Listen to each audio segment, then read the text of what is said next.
Hello guys, welcome to my channel. இன்னைக்கு நம்ம வீடியோவில் எல்லாருக்கும் ஃபேவரட்டான பூரிக்கு பூரி மசாலா எப்படி பண்ணுறதுன்னு பார்க்கலாம். வீடியோக்குள்ளே போகிறதுக்கு முன்னாடி இப்போ தான் நம்ம சேனலை ஃபஸ்ட் டைம் பார்க்குறீங்கன்னா மறக்காமல் சப்ஸ்கிரைப் பண்ணிக்கோங்க. அப்படியே பக்கத்தில் இருக்க பெல் ஐக்கானையும் கிளிக் பண்ணி ஆள் கொடுத்துக்கோங்க. பூரி மசாலா செய்ய தேவையான இன்க்ரீடியன்ட்ஸ் என்னென்னு ஃபஸ்ட்டு பார்ப்போம். உருளைக்கிழங்கு 5, பல்லாரி 3, பச்சை மிளகாய் 5, கடலை மாவு 2 டேபிள் ஸ்பூன். ஃபஸ்ட் நம்ம உருளைக்கிழங்கை வேக வைக்க போகிறோம். அதுக்கு உருளைக்கிழங்கை நல்லா அலசிட்டு உருளைக்கிழங்கு மூழ்கிற அளவுக்கு தண்ணி சேர்த்து க்ளோஸ் பண்ணி சிம்லையே 3 விசில் வர வேக வைக்க போகிறோம். இப்போ 3 விசில் வந்துருச்சு.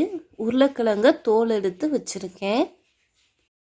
பல்லாரி பச்சை மிளகாவை சின்ன சின்னதாக கட் பண்ணிக்கோங்க.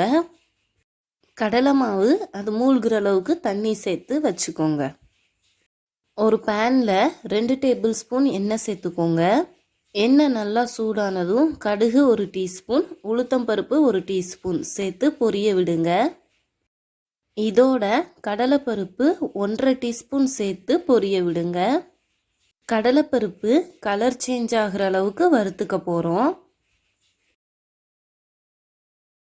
கடலைப்பருப்பு கலர் சேஞ்ச் ஆனதும் இதோட கருவேப்பிலை நம்ம கட் பண்ணி வச்சிருக்கிற பல்லாரியும் சேர்த்து வதக்கிக்கோங்க. பல்லாரி வதங்கிறதுக்கு 1/2 டீஸ்பூன் உப்பு சேர்த்துக்கோங்க. அப்போ சீக்கிரமாக பல்லாரி வதங்கிரும். பல்லாரி நல்லா வதங்கினதும் நம்ம கட் பண்ணி வச்சிருக்கிற பச்சை மிளகாவை சேர்த்து வதக்கிக்கலாம். இதோட காயப்பொடி 1 டீஸ்பூன் சேர்த்து நல்லா வதக்கிக்கோங்க.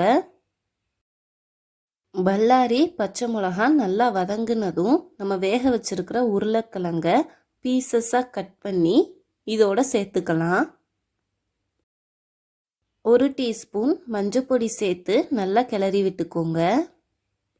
மஞ்சப்பொடி சேர்த்து நல்லா கிளறி விட்ட பிறகு நம்ம கரைச்சி வச்சிருக்கிற கடலை மாவு தண்ணியை உருளைக்கிழங்கோட சேர்த்துக்கலாம்.